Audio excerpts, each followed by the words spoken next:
Coffee पर Kurukshetra show में मेहमानों द्वारा व्यक्त की गई राय और कमेंट्स उनके निजी विचार हैं। मेहमानों की राय को इंडिया टीवी या शो के होस्ट की राय ना मानी जाए। इंडिया टीवी का मकसद किसी भी व्यक्ति या वर्ग की भावना को ठेस पहुंचाना नहीं है।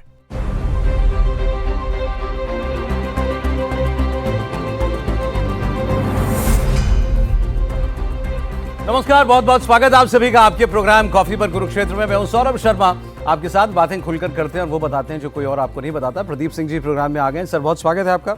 हमारे साथ हैं मेट्राइज के डायरेक्टर मनोज सिंह जी। मनोज जी, बहुत स्वागत आपका भी। और हमारे इंडिया टीवी के पॉलिटिकल एडिटर देवेंद्र पराशर। देवेंद्र, आपका बहुत स्वागत है। कांग्रेस पार्टी के कुछ नेताओं ने, जिनमें एक सांसद भी हैं असम से, उन्होंने कांग्रेस पार्टी छोड़ दी और बीजेपी ज्वाइन कर ली। सर, खबर ये नहीं है, ये नॉर्मल है। खबर ये है कि उसके ऊपर जो कांग्रेस पार्टी ने रिएक्शन दिया, उससे एक नई बहस शुरू हुई है। कांग्रेस इसमें कुछ साफ साफ कहें तो इसमें कुछ सच्चाई भी है, कुछ आशा भी है, कांग्रेस को उम्मीद भी है, वो भी इसमें दिखाई देती है, लेकिन है प्रॉब्लमैटिक। इसमें गड़बड़ है, ये बात ठीक नहीं थी। हुआ ये कि आसाम में कांग्रेस पार्टी के नौगांव से सांसद हैं प्रद्युत बोरदोलाई। उन्होंने इस्तीफा दे दिया। इस्तीफा देते हुए हर आदमी अपनी कोई ना कोई परेशानी बताता है, उसके पीछे वजह जो भी हो, उसको फिलहाल उसको कोई मतलब नहीं है उस बात का कि उसने कांग्रेस क्यों छोड़ी या कांग्रेस ने उसके साथ गलत किया या उसको कोई लालच दिया गया। जो भी होगा वो सच कभी बाहर आता नहीं है। लेकिन उसके ऊपर जो रिएक्शन आए, उससे ऐसा लगा कि कांग्रेस पार्टी को फर्क नहीं पड़ता। दूसरा, कांग्रेस पार्टी को अगर पता भी चल जाए कि उसका कोई व्यक्ति नाराज है तो उसको मनाने का वो कोई प्रयास भी नहीं करते। जा रहा है जाए, सांसद ही तो है, तो क्या हुआ, 100 में से एक है, चला जाए, कोई फर्क नहीं पड़ता। राहुल गांधी वैसे भी ऐसी बातें पहले कहते रहे। लेकिन उनके एक सांसद ने एक ऐसी बात की जिससे देश में मुस्लिम वोट की एक बार फिर से अरिथमेटिक निकाल करके गणना शुरू हो गई। इमरान मसूद सांसद हैं सहारनपुर से। वो खुद जिस कॉन्स्टिट्यूएंसी से आते हैं वहां 40% मुसलमान वोट हैं। उन्होंने इनके लिए ये कहा कि उनको इनके जाने पे उतना एतराज नहीं था, ज्यादा एतराज इस बात पे था कि तुम 65% आबादी वाली लोकसभा कॉन्स्टिट्यूएंसी से जीत के आए हो, तुम कैसे जा सकते हो। जैसे बाकी किसी सीट से जहां पर हिंदू बहुल सीट हो, यहां पर या जहां पर मुसलमान वोट कम नगण्य हो, वहां का कोई कांग्रेस एमपी एमएलए जाके छोड़ दे तो कोई फर्क नहीं पड़ता। लेकिन चूंकि वहां 65% मुस्लिम आबादी है, तो वहां का कांग्रेस प्रतिनिधि कैसे छोड़ करके जा सकता है। इसमें उन्होंने 2-3 बातें जोड़ ली। इसमें निहित ही हैं, विचारधारा का, बीजेपी से लड़ने का, आइडियोलॉजी का सारा बोझ वो मुसलमानों के कंधे पर है कि तुम तो लड़ोगे ही बीजेपी से, तुम्हारा वोट मतलब बीजेपी के खिलाफ। और जहां भी किसी ऐसी सीट से कोई व्यक्ति जीत कर आएगा कि तुम अब खूंटे से बंध गए हो, तुम अब कहीं नहीं जा सकते। दूसरा, उनको इस बात पर भी एतराज हुआ कि ये तो मुस्लिम आबादी वाले क्षेत्र से जीत करके आए, मुस्लिम विधायकों ने राज्यसभा चुनाव में बीजेपी के लिए वोट कर दिया, अपनी पार्टी के साथ नहीं खड़ी रहे। उस पर भी उन्होंने आपत्ति जताई। मतलब मुसलमान बंधुआ है कांग्रेस पार्टी का, वो कैसे किसी और पार्टी के साथ जाने की सोच सकता है, और बीजेपी के साथ जाने की तो बिल्कुल भी नहीं सोच सकता। तो इमरान मसूद का आप बयान सुनिए, फिर मैं आपको एक दूसरे और बड़े लीडर का कांग्रेस का बयान सुनाऊंगा। उसमें आपको पता लगेगा कितनी गंभीर है कांग्रेस पार्टी अपने अंदर से, अगर कोई नाराजगी से कोई छोड़ के जा रहा है। और बड़े नेता हैं, एक सांसद होना, चुनाव जीत के आना, वो भी ये नरेंद्र मोदी के दौर में आसान काम नहीं है। वो छोड़ के जा रहा है तो क्यों जा रहा है, उस पर कितना लचर रवैया है वो आप देखेंगे। लेकिन पहले इमरान मसूद को सुनिए। दुर्भाग्यपूर्ण है कि आप 65% मुस्लिम आबादी वाली सीट से जीत करके एमपी बने हो, और आपने बीजेपी के खिलाफ वोट हासिल कर करके जीत हासिल की, और इस तरह से आप पार्टी छोड़कर अगर जाते हैं तो दुर्भाग्यपूर्ण है। मनाने की कोशिश करेंगे, मान जाए तो। लेकिन यह भी सच्चाई है कि 65% मुस्लिम आबादी वाली सीट से वो मेंबर ऑफ पार्लियामेंट है। लोगों को समझना चाहिए। देखिए, अगर लोगों ने समझ लिया, जनता ने समझ लिया कि आप किस आइडियोलॉजी के साथ आए। अब हरियाणा में चुनाव हुआ, 2 मुसलमान एमएलए बीजेपी को वोट कर गए, तो वो बीजेपी के खिलाफ जीत कर आए थे, बीजेपी के खिलाफ वोट लेकर आए थे। उड़ीसा के अंदर एक मुस्लिम लड़की ने बीजेपी को वोट कर दिया, वो बीजेपी के खिलाफ जीत कर आए थे, बीजेपी की आइडियोलॉजी के खिलाफ जीत कर आए थे। तो ये जो आइडियोलॉजी के ऊपर कॉम्प्रोमाइज हो रहा है ना, ये बहुत खराब चीज है। मतलब आप जिस आइडियोलॉजी से जीत कर आ रहे हो, आप उसके बिल्कुल एकदम अपोजिट जाकर ज्वाइन करते हो, तो ये लोगों को समझना चाहिए। लोग जवाब देना शुरू कर देंगे तो बंद हो जाएगा, इसके अंदर कोई कुछ नहीं कर सकता है। वो कह रहे, पहले ही उन्होंने कह दिया इसके अंदर कोई कुछ नहीं कर सकता। मतलब कांग्रेस ने पल्ला झाड़ दिया कि मेरा आदमी जा रहा है तो मैं क्या करूं। ये तो लोग जाने, लोग इनको जवाब दें। उनको प्रॉब्लम है कि मुस्लिम बहुल सीट से जीत कर आने वाला व्यक्ति कैसे जा सकता है, जैसे किसी और सीट से आता तो चला जाए, कोई बात नहीं। तो 2-3 बातें हैं इसमें। एक तो उन्होंने बीजेपी का जो आरोप था उसकी पुष्टि कर दी कि मुसलमान जो है वो हमारे खिलाफ वोट करता है, और मुस्लिम वोट एक मोनोलिथ है जो हर हालत में बीजेपी को हराने के लिए करता है। ये कह रहे हैं कि भाई बीजेपी को हराया आपने इसलिए कि मुसलमान आपके साथ था। इनको इस बात पर कोई एतराज़ नहीं है कि बिहार में 3 कांग्रेस के विधायकों ने बीजेपी का साथ दिया, यानी एनडीए का साथ दिया। वहाँ आइडियोलॉजी पर कोई खतरा नहीं। हाँ, वहाँ नहीं। मुस्लिम बहुल इलाके से अगर आप जीत कर आए हैं और उसके बाद आपने पार्टी, ऐसा भी नहीं है कि उन्होंने जो है कोई वोट हो रहा हो उसमें बीजेपी का साथ दिया हो, पार्टी छोड़ी है, उनको अब लोकसभा से भी इस्तीफा देना पड़ेगा। तो फिर लोकसभा में पहुंचेंगे तो बीजेपी के टिकट पर पहुंचेंगे, बीजेपी के समर्थन से पहुंचेंगे। तो इसमें आइडियोलॉजी, मतलब वो कह रहे हैं कि कांग्रेस की आइडियोलॉजी मुस्लिम तुष्टीकरण की है। मुस्लिम वोट से अगर मुस्लिम बहुल इलाके से जीत कर आ रहे हो तो आप पार्टी नहीं छोड़ सकते हो, पार्टी के खिलाफ नहीं जा सकते हो। हिंदू बहुल इलाके से आ रहे हो तो चले जाओ, कोई चिंता नहीं है, सरकारें चली गई, हमको क्या फर्क पड़ता है। लेकिन मुस्लिम अगर ये हो जाएगा कि मुस्लिम बहुल इलाके से जीतकर आप जो है आए और फिर पार्टी छोड़ दी, तो मुसलमान दूसरे विकल्पों पर विचार करेगा। डर ये है, कांग्रेस का सारा डर इस समय यह है कि मुसलमान किसी और विकल्प पर विचार भी न करे और हमारे साथ जो है हर हालत में जुड़ा रहे। सर, इन्होंने तो गुनाह बता दिया ना इसको कि भाई मुसलमान सीट से कैसे जा सकता है कोई दूसरी पार्टी में, और मुसलमान कैसे जो है किसी और को वोट कर सकता है। आप सेकुलरिज्म की बात करते हैं, आप डेमोक्रेसी की बात करते हैं, तो ये मुसलमान वोट क्या होता है? वोटर तो वोटर होता है। क्या ये जो वहां से जीत कर आए हैं सहारनपुर से, वहां हिंदुओं का वोट नहीं मिला इनको? तो ये इनको कहा जाए कि हिंदू वोट से जीत कर आए हैं, तो इन्होंने गद्दारी की हिंदुओं के साथ कि हिंदू वोट से जीते और मुसलमानों की बात कर रहे हैं। तो ये इस तरह का जो विवाद खड़ा करने की कांग्रेस पार्टी कोशिश कर रही है, वो जो प्रधानमंत्री ने बात कही थी भाजपा के राष्ट्रीय अध्यक्ष के शपथ ग्रहण के समय कि ये कांग्रेस जो है माओवादी मुस्लिम लीग बन गई है, उसको साबित कर रहे हैं ये कि इनको इस बात की चिंता नहीं है कि हमारा एक सांसद, हमारा एक वरिष्ठ नेता हमको छोड़कर चला गया। इनको इस बात पर सिर्फ एतराज है कि जहां से वो जीते वहां 65% मतदाता मुसलमान है, तो मुसलमान का वोट खराब कर दिया। तो इसका मतलब है कि सारी मेहनत बेकार कर दी आपने। लेकिन सर सच है ना ये, तो मैंने जैसे पहले कहा कि कुछ तो फैक्ट भी है इसमें कि मुसलमान बीजेपी के खिलाफ वोट करते हैं, इन्होंने उसको कह दिया बस। नहीं, वही तो बात है कि इसको ये मानने को तैयार नहीं होते थे, मतलब कांग्रेस पार्टी, इन्होंने मान लिया, मतलब एक स्टेप और आगे चले गए कि वो जो शर्म का पर्दा था वो भी हटा दिया कि भाई हम ये नहीं कहते कि मुसलमान जो है बीजेपी को वोट नहीं देता। ये सवाल उठाते थे ना कि बीजेपी किसी मुसलमान को टिकट क्यों नहीं देती है, तो सवाल ये है कि जब आप भी कह रहे हैं कि मुसलमान बीजेपी को वोट ही नहीं देगा, अगर आप बीजेपी के खिलाफ लड़े तभी आपको मुसलमान वोट मिला, बीजेपी के टिकट पर लड़ते तो मुसलमान वोट ना मिलता। तो जो मुसलमान बीजेपी को वोट देने को तैयार नहीं है उसको बीजेपी को टिकट क्यों देना चाहिए? ये सवाल तो इनसे भी पूछा जाना चाहिए। फिर इनको एतराज क्यों है? और कांग्रेस पार्टी को सोचना चाहिए कि मुसलमानों का क्या भला किया इस नीति से। लगातार मुस्लिम रिप्रेजेंटेशन, चाहे पार्लियामेंट हो चाहे असेंबली हो, घटता जा रहा है। 2014 के बाद से नरेंद्र मोदी ने जो ये मुस्लिम वोट का वीटो था, जिसकी ये बात कर रहे हैं, ये वीटो की बात कर रहे हैं, उसको खत्म कर दिया। उत्तर प्रदेश, बिहार, नॉर्थ इंडिया में कम से कम ये बन गया था कि अगर आपको सत्ता में आना है तो मुसलमान वोट चाहिए।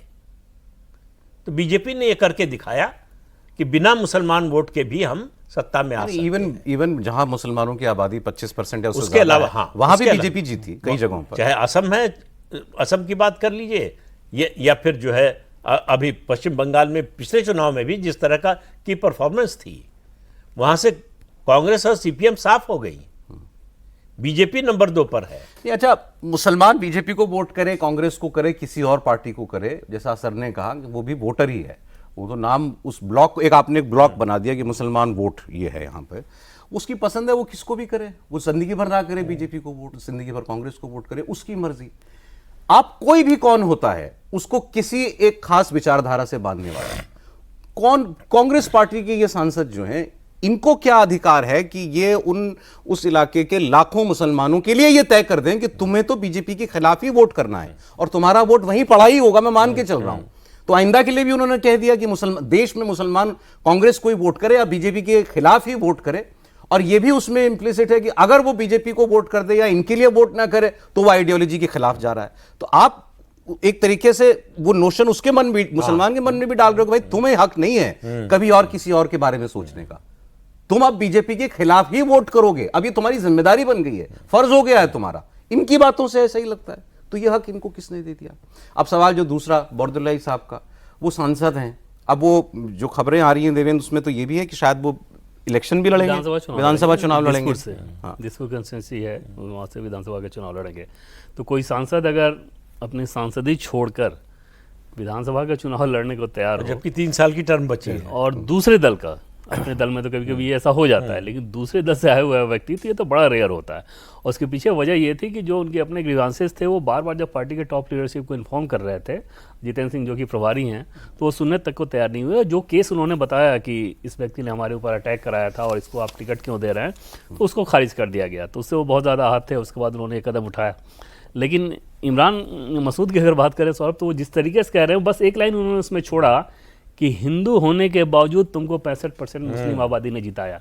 कहना वो यही चाह रहे थे, सिर्फ इस लाइन को छोड़ के बाकी उन्होंने उस बात को कह दिया। तो ये तो आमतौर पर अगर आप देखें तो वो ट्रेंड होता भी है कि बीजेपी के खिलाफ, बीजेपी के पोलराइजेशन, और उसके बाद ये सवाल खड़ा करता है लोग कि मुस्लिम को लेकर बीजेपी चलती क्यों नहीं है। जबकि बीजेपी की अगर असम की ही बात कर लेते हैं, हेमंत बिस्वा शर्मा तो खुल के ये कहते हैं कि हमें वोट नहीं देते तो हम नहीं जाते, लेकिन डेवलपमेंट हम उसी तरीके से कराते हैं जिस तरह पूरे राज्य में कराते हैं। तो यहाँ पर उस आबादी को ज़रूर ये सोचना होगा कि इस प्रकार से अगर आपको ठेकेदारी लेके अगर चलाया जा रहा हो। और बीजेपी की सौरभ अगर बात करें तो जब राहुल गांधी ने अचानक से हिंदुत्व को लेकर बहुत कुछ करना शुरू किया था ना, गुजरात इलेक्शन में आपको ध्यान होगा, तो वहाँ पर जब बीजेपी के बड़े नेताओं से ये पूछा गया कि आप लोग जिस हिंदुत्व की आइडियोलॉजी पे चलते हैं, राहुल गांधी भी उसी ट्रैक पे चल रहा है, तो ये आप लोगों के लिए मुसीबत वाली बात। वो बहुत ज़ोर से हंसे, बोले कि यही तो हम लोग चाह रहे थे कि मुस्लिम तुष्टिकरण वाली पॉलिटिक्स मत करो, हिंदुत्व पे आके बात कर रहे हो तो हमारी जीत तो उसी समय हो गई जब तुमको हमने अपने मैदान पे खींच लाया। तो हमारी ताकत तो आप समझ गए ना कि हिंदुओं की ताकत क्या होती है। इतने सालों तक आपने सिर्फ मुस्लिम रिप्रेजेंट किया, उसके आधार पे अपना पॉलिटिक्स की और पूरा तंत्र खड़ा कर लिया। हमने ये दिखाया कि नहीं, उस वोट के बिना भी जीता जाएगा, और अब तुम अगर इसी ट्रैक पे आ रहे हो तो हम उसमें कोई दिक्कत नहीं है, हम उसमें जीत चुके हैं। तो ये बीजेपी के टॉप लीडरशिप का ये सोचना था। तो आमतौर पे ये पोलराइजेशन वाली पॉलिटिक्स जब जब ये कांग्रेस के लोग करते हैं, अब के दौर में आप देखें तो बीजेपी को सूट करता है। अब जितनी इस तरह की बात करेंगे वो बीजेपी को सूट करेंगे। कहने वाले तो ये कहते हैं कि जिस दिन मुसलमान जो है बीजेपी को वोट करना शुरू कर देंगे, बहुत सारी हमारे देश की हिंदू मुस्लिम पॉलिटिक्स बंद हो जाएगी। बिल्कुल सही बात है, और बीजेपी के लिए फिर मुसीबत हो जाएगी, क्योंकि बीजेपी तो अपोजिशन को सबसे ज्यादा एक्सपोज इसी मुद्दे पे करती है कि ये लोग मुस्लिम रिप्रेजेंट कर रहे हैं। ममता बनर्जी अगर उसी काम को कर दें, दक्षिण वाले उसी काम को करना शुरू कर दें तो दिक्कत होगी। अब मैं आपको इसका दूसरा पहलू दिखाता हूं। आप सोचिए कांग्रेस पार्टी कैसे ऑपरेट करती होगी। प्रियंका गांधी का बयान आपको सुना रहा हूं। प्रियंका गांधी से पार्लियामेंट में सवाल हुआ, आपके सांसद ने पार्टी छोड़ दी, बीजेपी ज्वाइन कर रहे हैं। उन्होंने कहा इट इज़ वेरी अनफॉर्चुनेट, वो एक टिकट को लेके कुछ उनको प्रॉब्लम थी, और बड़ा अनफॉर्चुनेट है, दुखद है कि हम उनसे बात नहीं कर पाए, बातचीत करके मैटर को ठीक नहीं कर पाए। किसने रोका था आपको बात करने से? कल इस्तीफा दिया उस आदमी ने, आज वो व्यक्ति बीजेपी में चला गया, और कल ही आपके जो गौरव गोगोई प्रदेश अध्यक्ष हैं, गौरव गोगोई सीनियर लीडर वहां के, वो इनके घर गए, बोरदोलाई के, इनके घर से निकल के बाहर बयान दिया कि ये बीजेपी और हेमंत बिस्वा शर्मा ये झूठी खबरें फैला रहे हैं कि इन्होंने ये पार्टी छोड़ने वाली है।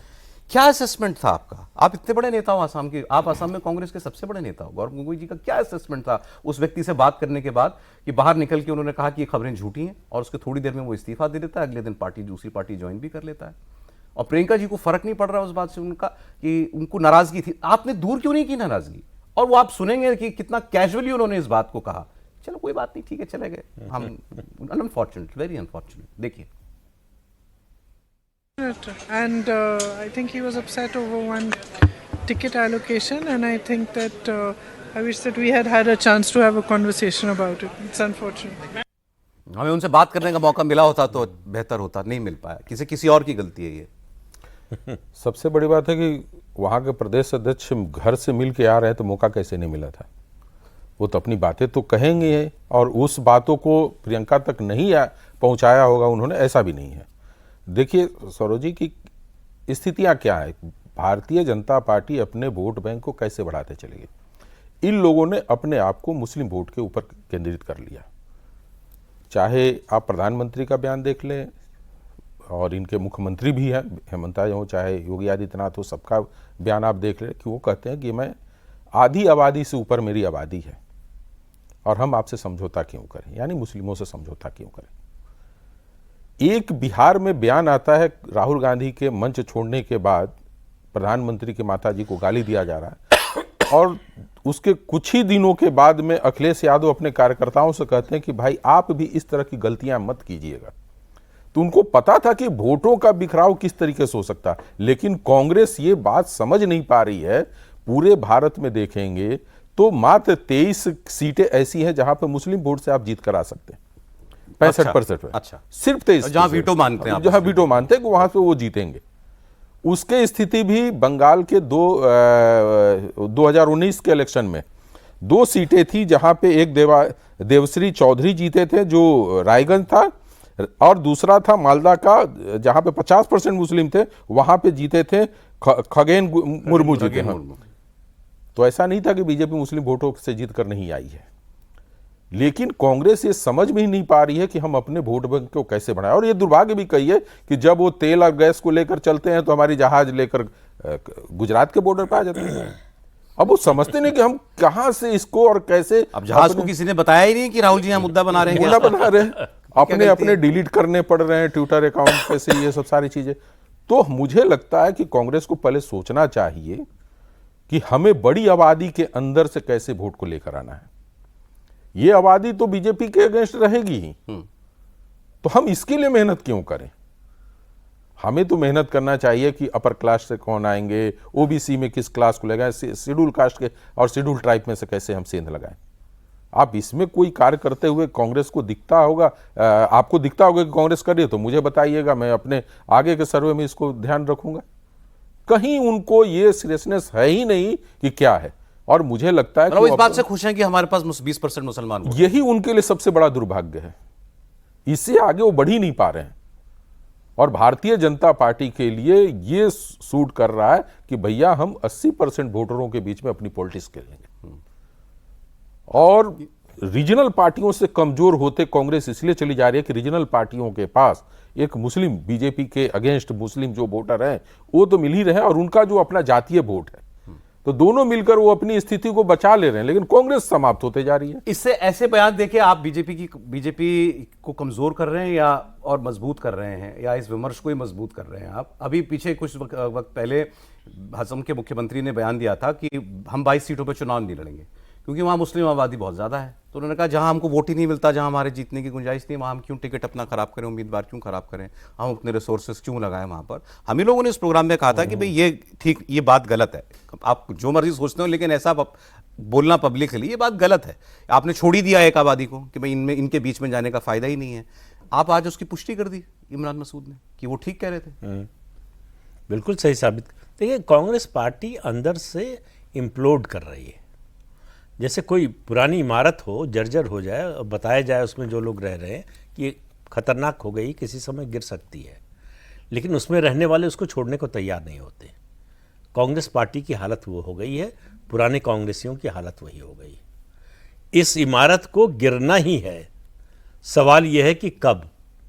और इसको, इस प्रोसेस को एक्सपेडाइट कर रहे हैं राहुल गांधी और उनकी जो वर्किंग स्टाइल है वो, कि कोई छोड़ के चला जाए हमें फर्क नहीं पड़ता। उनका सबसे करीबी दोस्त ज्योतिरादित्य सिंधिया चले गए, उनको कोई फर्क नहीं पड़ा। इसके अलावा जो उनकी युवा टीम के सदस्य थे, एक एक करके चले गए, उनको कोई फर्क नहीं पड़ा। तो कहीं तो रुक के सोचना पड़े, अगर आप पार्टी के प्रति गंभीर हैं कि आखिर ऐसा हो क्यों रहा है, ऐसा क्यों नहीं हो रहा है कि जहां बीजेपी या दूसरी पार्टियां विपक्ष में हैं उनके नेता छोड़कर क्यों नहीं चले जा रहे हैं। आखिर बीजेपी 84 में 2 सीट पर आ गई तो बीजेपी के कितने नेताओं ने पार्टी छोड़ दी। 34 साल लगातार बंगाल में सत्ता में रहने के बाद सीपीएम बाहर हुई, 15 साल से बाहर है। सीपीएम के कितने नेता पार्टी छोड़कर चले गए।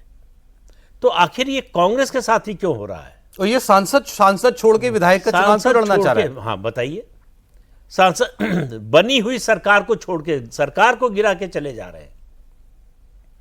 तो इस तरह का अगर कांग्रेस पार्टी में हो रहा है तो उसके बारे में कोई विचार तो करेगा कि क्यों हो रहा है और कैसे रोका जाए।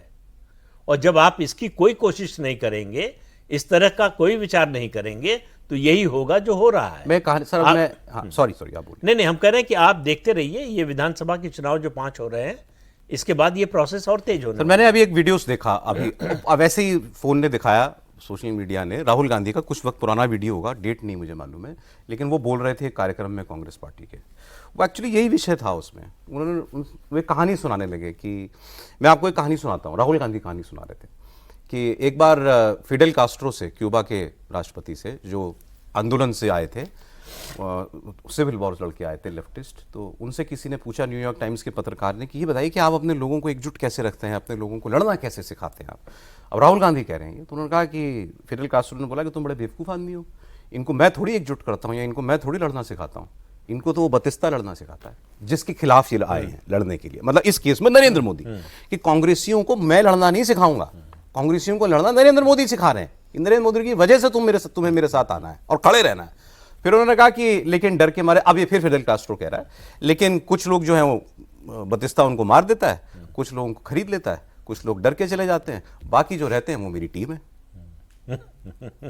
तो ये वो कहानी से बताना चाह रहे थे कि भाई जो मेरे साथ बचेगा वही सच्चा सिपाही है, बाकी कोई चला जाएगा, कोई डर के चला जाएगा, कोई घर बैठ जाएगा, कुछ हो जाएगा, लेकिन मुझे जैसे फिडेल कास्ट्रो को फर्क नहीं पड़ा, मुझे भी फर्क नहीं पड़ता। तो उन्होंने अपना भविष्य बता दिया।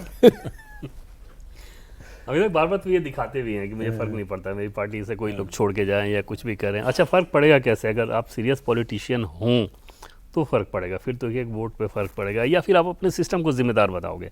जैसे बीजेपी में किसी भी लेवल पर कोई नाराज़गी होती है तो फिर उसको एड्रेस किया जाता है, ऐसा नहीं है कि उसको आप फ्री छोड़ देंगे कि जो मर्जी जो आए करो।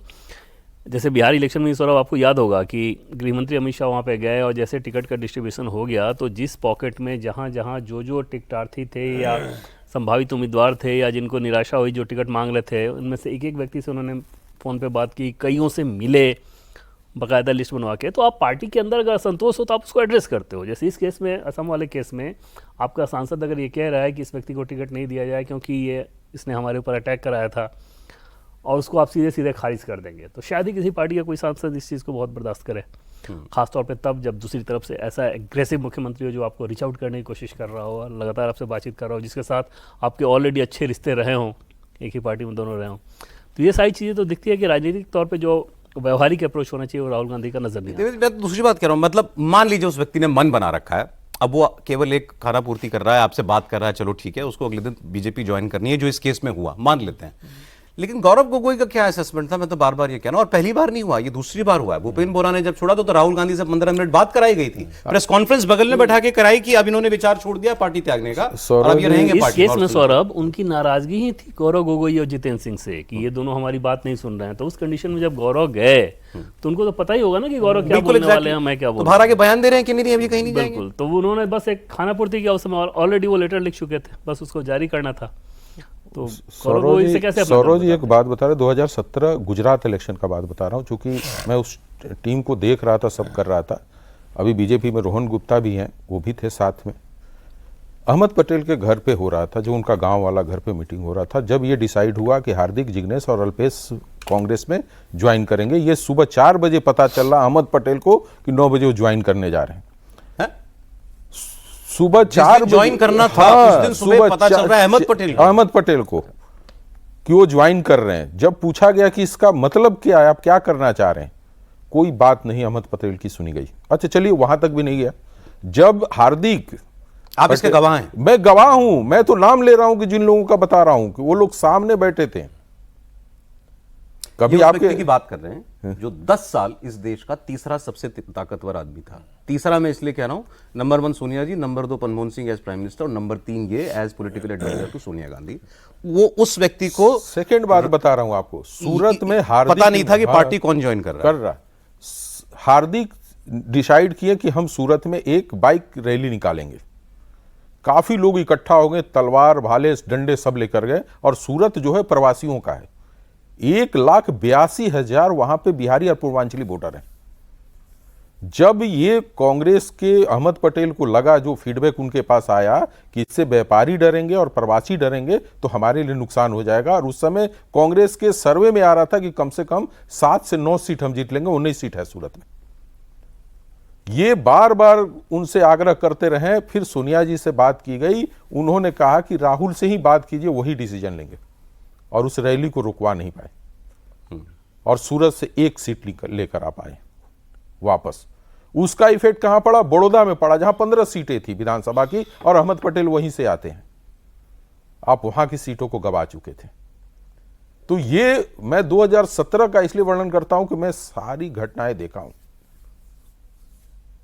और जब आप राजनीति में इस तरीके से करेंगे, और जैसे देवेंद्र जी बता रहे थे कि बिहार के चुनाव में अमित शाह जी, मैथिली जी का याद होगा देवेंद्र जी, पूरा यूनिट वहां का नाराज था उनको टिकट मिलने से।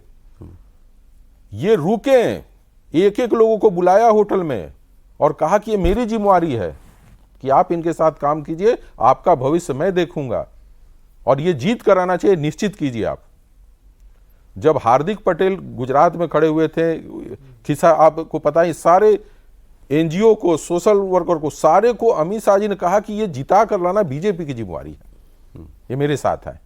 तो राजनीति करने के लिए आपको बहुत सारे चीजों पे वर्क करना पड़ता है, और मुझे लगता है कि राहुल गांधी जी बिस्कुट खिलाने के बाद फिर वो भूल जाते हैं कि आगे हमें पार्टी के लिए क्या करना चाहिए। और ये मत है नहीं, कुछ ऐसा है कि हर तरह का काम करना पड़ता है। 2018 का कर्नाटक विधानसभा का चुनाव देवेंद्र जी को मालूम होगा, ईश्वरप्पा और येदियुरप्पा में बड़ा झगड़ा था। ईश्वरप्पा बिल्कुल आमादा थे कि हमको जो है मुख्यमंत्री पद का उम्मीदवार घोषित कीजिए। दोनों से बातचीत करते रहे, अमित शाह नहीं सुने। एक दिन गए ईश्वरप्पा के यहाँ नाश्ता करने, येदियुरप्पा को भी बुलाया, कहा कि मैं इस कमरे का दरवाज़ा बाहर से बंद कर रहा हूँ, 10 मिनट 15 मिनट जो भी समय दिया, आप दोनों फैसला कर लीजिए, नहीं तो अभी प्रेस कॉन्फ्रेंस बुलाऊंगा, तीसरे का नाम अनाउंस कर दूंगा। और हो गया 5 मिनट में फैसला। तो अब ये नेता की अथॉरिटी से आता है, शांत तो कमिटमेंट से आता है। जैसे भी आई डोंट नो, बट शांत तो कांग्रेस ने भी कर्नाटक वाले दोनों को कर ही रखा है। अब झगड़ा तो नहीं कर भाई, रोज रोज झगड़ा हो रहा, सरकार चल नहीं रही है वहां। मतलब सरकार में, किसी भी राज्य में सरकार में इतना जूता लात नहीं चल रहा है। एमएलए अलग जा रहा है, मंत्री अलग जा रहा है, विधान परिषद का अध्यक्ष रोज डांट रहा है अपने मंत्रियों को और पार्षद विधान परिषद सदस्यों को कि हाउस में आओ, मंत्री तुम जवाब दो, तुमसे पूछा जा रहा है सवाल, उसका जवाब दो। इस तरह का दृश्य आपने किस राज्य में देखा है? एक कोई अपवाद के लिए भी हो जाए तो चर्चा का विषय बनता है। कर्नाटक की ये सब घटनाएं चर्चा से भी बाहर हो गई हैं। तो अगर इसी तरह से पार्टी चलानी है, सरकार चलानी है, तो भाई बहुत अच्छी बात। अभी 2 दिन पहले आपने सौरभ एक तस्वीर देखी होगी कि जब वरुण गांधी का टिकट काटा गया था, टिकट काटने की वजह थी, क्या क्या बोल रहे थे, क्या क्या कर रहे थे, क्या क्या लिख रहे थे।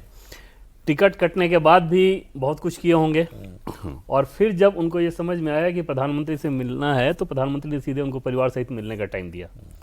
अन्यथा प्रधानमंत्री को मिलने की क्या जरूरत थी, सिवाय ये एक राजनीतिक व्यवहारिकता के कि अगर आपका कोई अपना है और सुबह का भूला हुआ शाम को घर आना चाहता है, तो आपको अपने दरवाजे खुले रखने हैं और उस तरह का एक्सेस देना है।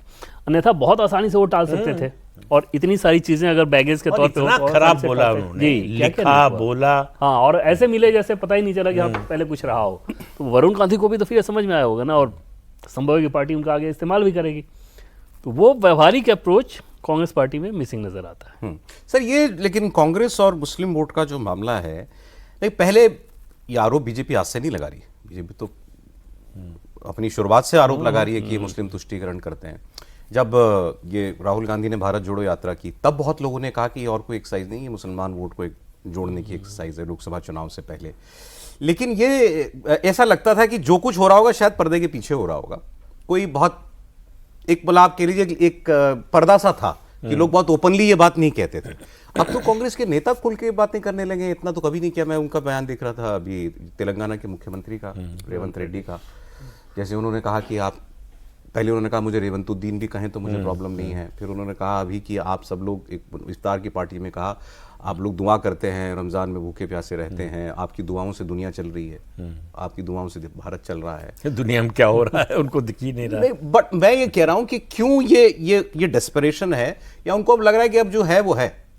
नहीं, डिरेलमेंट है। आप अभी की बात क्यों कर रहे हैं? 2014 की AK एंटनी कमेटी की रिपोर्ट देखिए। बीजेपी के आरोप लगाती है, उसको छोड़ दीजिए। गांधी परिवार के सबसे विश्वस्त, करीबी और इतने सीनियर लीडर कांग्रेस पार्टी के, वो अपनी रिपोर्ट में कह रहे हैं कि कांग्रेस की छवि जो है मुस्लिम परस्त पार्टी की बन गई है। और उसके बाद क्या किया? और आज कहां है? आज तो मतलब 14 में जहां थे उससे भी कई मील आगे चले गए हैं। तो उनको मालूम नहीं है कि क्या करना है। नहीं, मैं ये पूछ रहा हूं सर कि कांग्रेस पार्टी ने ये छलावा हर पार्टी देती है कि मेरे लिए सब वोटर बराबर हैं, सारे समाज मेरे लिए बराबर हैं, कोई खास कोई नहीं है मेरे लिए और मैं सबका काम करूंगा। हर पार्टी का वोट बैंक होता है, बीजेपी का भी है। लेकिन बीजेपी वाले फिर भी तो कहते हैं ना, चाहे झूठे मुंह कहते हो कोई नेता, कि भाई सबके लिए कर रहे हैं हम काम, हमारे काम में कहीं आपको कमी नहीं दिखाई देगी।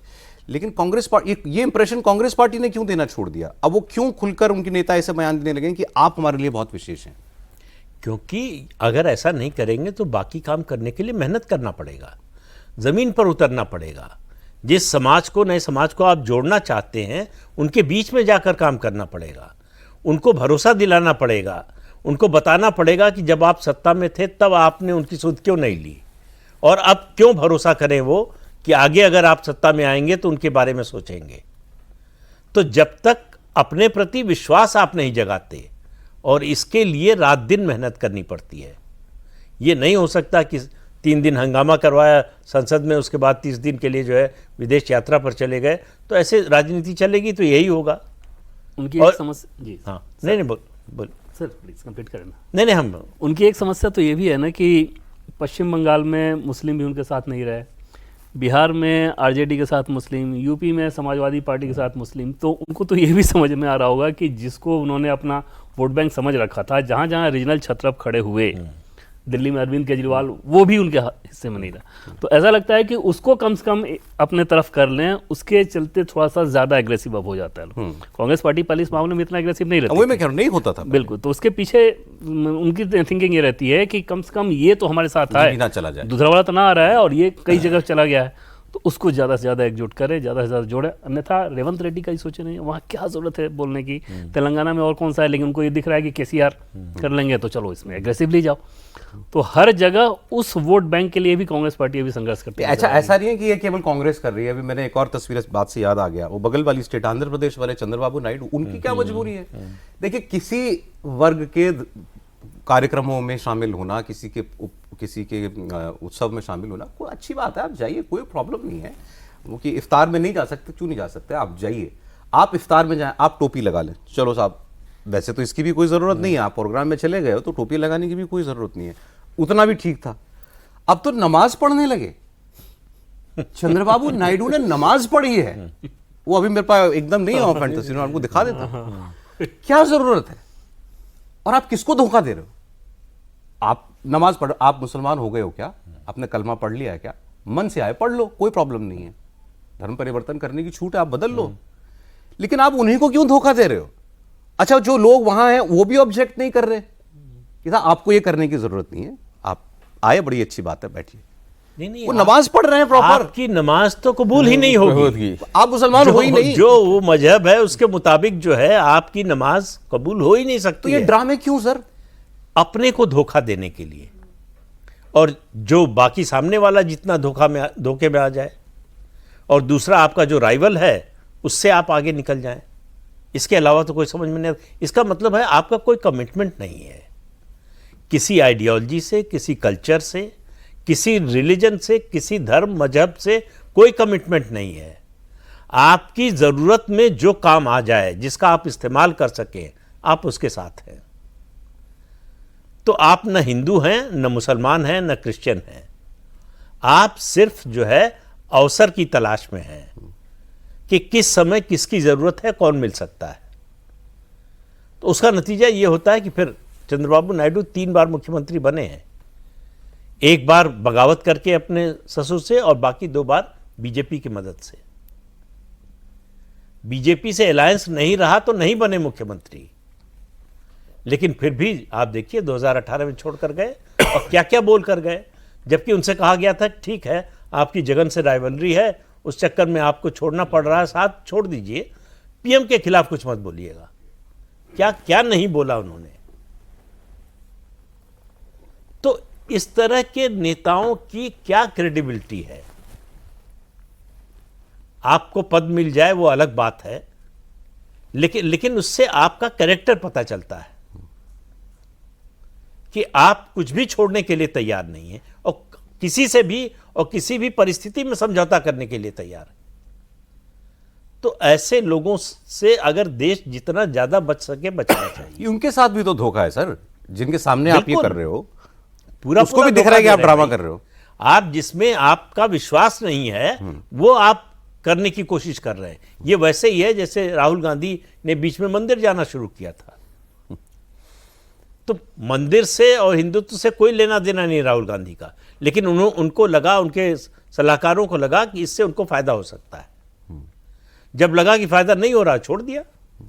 लेकिन डर ऐसा है देखिए कि पश्चिम बंगाल जैसी स्टेट में ममता बनर्जी को भी ये काम करना पड़ता है, उनको भी कोई जरूरत नहीं करने की। कहां जाएगा मुसलमान, उन्हीं के पास आता है। नहीं, उनको डर है कि चूंकि मुसलमान दो बार, एक बार कम्युनिस्ट के साथ भी और एक बार कांग्रेस के साथ भी, दोनों के साथ मुसलमान रहा। उनको डर इस बात का है कि यदि मैं उनके साथ इस तरीके से एग्रेसिव होकर नहीं खड़ी रहूंगी तो कहीं ये मुसलमान वोट उधर गया तो मेरी सत्ता चली जाएगी। तो उनको अपने सत्ता को बचाने के लिए इस तरह से एग्रेसिव मुसलमानों के प्रति रहना पड़ता है। और लेकिन सिर्फ वो मुसलमान वोट से नहीं जीत सकती हैं जब तक बंगाली वोट उनके साथ न जुड़े। उनकी समस्या तो सौरभ ज़्यादा चिंताजनक मुस्लिम कैंप में इस लिहाज से है कि जो वो कहते रही हैं वो कुछ भी पूरा नहीं होता है। जैसे सीए को लेकर उन्होंने कहा कि लागू नहीं होने दिया जाएगा, हो गया। हुआ। वक्फ को लेकर उन्होंने कहा लागू नहीं होने दिया जाएगा, हुआ। ट्रिपल तलाक को लेकर उन्होंने कहा लागू नहीं होने दिया जाएगा, हुआ। एसआईआर नहीं तो होने देंगे। एसआईआर, तो वो सारी चीज़ें तो दिख रहा है। दूसरी चीज़ की गवर्नेंस तो उन लोगों को भी चाहिए होता है ना। तो आप हमारे आइडियोलॉजिकल इशू पे जो भी कह रही हैं वो कर नहीं पा रही हैं, गवर्नेंस पे कुछ कर नहीं पा रही हैं, तो वो चैलेंज रहता है और उस चैलेंज को न्यूट्रलाइज करने के लिए ये इतना एग्रेसिवली जाती हैं। बंगाल में चुनाव आया, आप लोग जाएंगे भी, आपकी टीम भी जाएगी। अकेला स्टेट मैंने देखा जहां पे तमिलनाडु के बाद, हाईवे के बाद कोई रोड नहीं, सड़क है अच्छी नहीं मिलेगी आपको। किसी गांव में जाएंगे तो उसकी सड़क इतनी खराब मिलेगी कि आपको अफसोस होगा। बिहार में ऐसी स्थिति नहीं है, उत्तर प्रदेश में ऐसी स्थिति नहीं है, मध्य प्रदेश में ऐसी स्थिति नहीं है। और उस सड़क पे ऐसा नहीं था कि सौरभ जी जाएंगे, मनोज जी जाएंगे, वो भी लोग जा रहे हैं जिनके लिए वोट की पॉलिटिक्स खेली जाती है। तो उत्तर प्रदेश इसका मैं कहूंगा कि सबसे अच्छा उदाहरण है कि जहां पे सबसे ज्यादा यदि आवास जब दिया गया तो मुसलमानों को दिया गया।